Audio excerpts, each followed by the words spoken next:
Professor Burns, welcome to Richmond on this beautiful day. We're delighted to have you here. Thank you. And we'd like to talk to you about your work on leadership.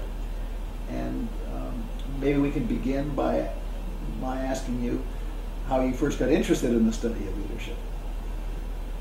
I got interested because I had read a lot of biographies about great people, and it was fun to read. But then I had the interesting experience of being in the Second World War and in a combat unit in a number of operations. And I mention that because usually in military history it's all a story about the great general or the commanders in general, but you don't hear much about the student, about the students, because I classify them that way in a way. You don't hear much about the soldiers because they're just shoved around, told what to do. But I was not only in the fighting itself to some extent, but mainly my job was as a military historian and to cover from the combat zone itself what happened.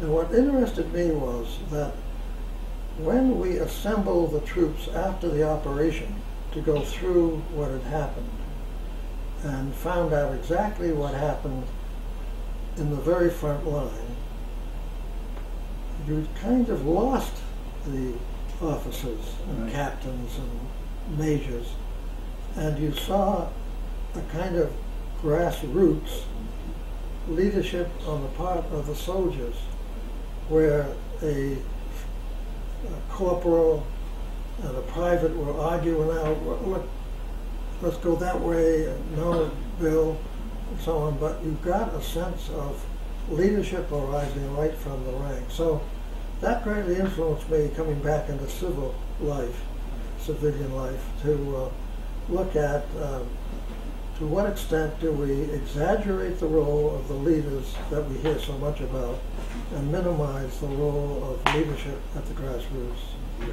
Your very influential 1978 book, Leadership, takes on a number of issues, including how one defines leadership. And I wondered if you'd talk a little bit about how you've defined leadership and maybe how your definition is different from others.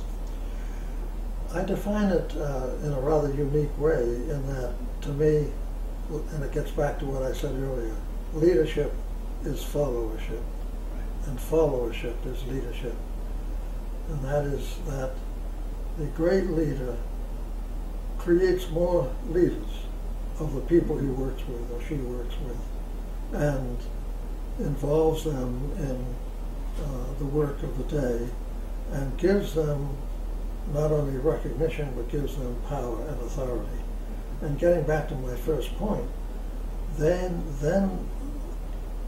in taking leadership, they will realize the broader dimensions of leadership that often are forgotten in the literature. Right. Let me ask you about your concept of transformational or transforming leadership. I'm not sure, by the way, that there's a difference between those two terms. They're both used, and you've touched on two aspects that I understand to be involved in the concept of transformational leadership. One is mobilization, and the other is actually developing other leaders. But could you explain your view of transformational leadership and maybe an example or two of transformational leaders? Well, the important point is the difference between transformational leadership and transactional leadership. I have borrowed this from a rather great student of leadership, namely Machiavelli, and the whole idea of the lion and the fox. And Roosevelt was both the lion and the fox. But you have to go from there to the problem of developing on a systematic basis some kind of either party support or personal support. And Roosevelt, as a lion, developed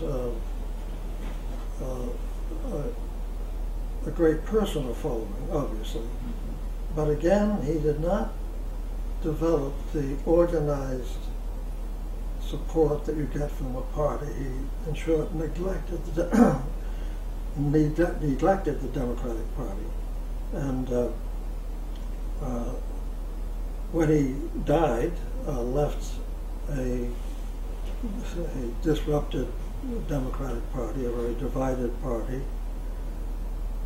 And that relates to your other question about transformational leadership.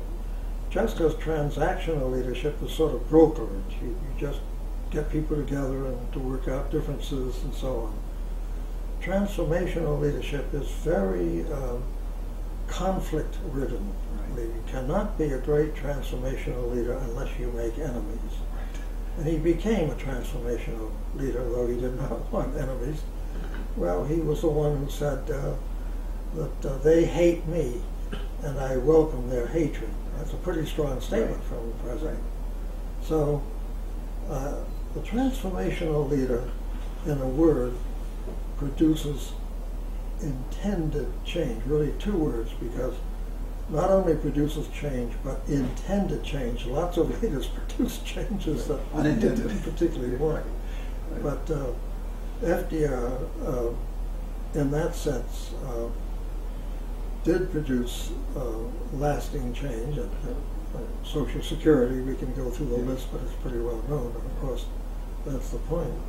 You talked about an 18th century governmental structure not being adequate to the 21st century, and but it seems to me that the system is operating pretty much like the founding fathers wanted it to work, and that they might have been quite scared of the concept of transformational leadership, and that the system of government very much works against that and makes it, as you said, almost impossible.